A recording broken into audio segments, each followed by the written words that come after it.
David had always been a collector of rare books, so when an old, abandoned library went up for auction, he saw it as an opportunity. The place had been closed for decades, filled with dust-covered shelves and forgotten knowledge. To help him restore the library, he hired a small team of employees. One of them, Joseph, had a deep fascination with the occult and ancient spells. He had spent years searching for forbidden texts, and when he started working in the library, he couldn't believe his luck. Because hidden among the dusty shelves, he found exactly what he had been looking for. One night, while exploring the darkest corners of the library, Joseph stumbled upon an ancient, leather-bound book. Its cover was decorated with eerie symbols, and in the center, a faintly glowing eye stared back at him. His heart pounded as he opened the book, and his breath caught in his throat when he read the title, The Ritual to Summon the Lord of Fire. Joseph knew he had to try it. He rushed to tell the other employees, convincing them that they had found something extraordinary, something that could prove the existence of supernatural forces. It didn't take much persuasion. They were all curious. They all wanted to believe.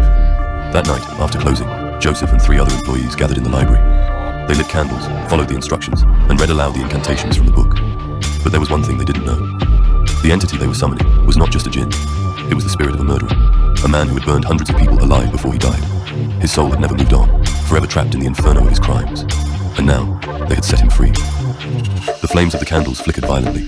The air in the room became thick and suffocating. A cold wind rushed through the library, despite all the windows being closed. Then they heard it. A low, guttural laugh echoed from the darkness. Joseph's skin prickled. His instincts screamed at him to stop, but it was already too late.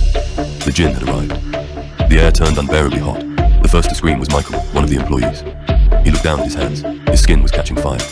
He waved his arms, trying to put it out, but the flames only spread faster. Then another scream, and another. One by one, they burned. Their bodies were lifted into the air by an unseen force, their flesh turning to blackened charcoal, their bones cracking from the unbearable heat. Their screams echoed through the library, but no one outside could hear them. Within minutes, the room was silent.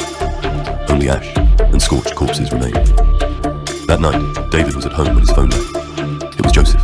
His voice was shaking. David, you need to come to the library, right now. Something happened. In the background, David heard static, strange whispers, and distant, muffled screams. He grabbed his car keys and sped toward the library. When he stepped inside, his eyes widened in horror.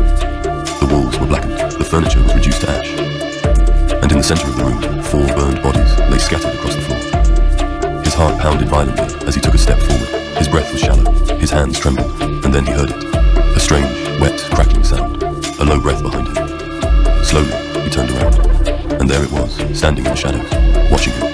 Its eyes were pure darkness. Ash fell from its open mouth, and its face was melted beyond recognition. The jinn had been waiting.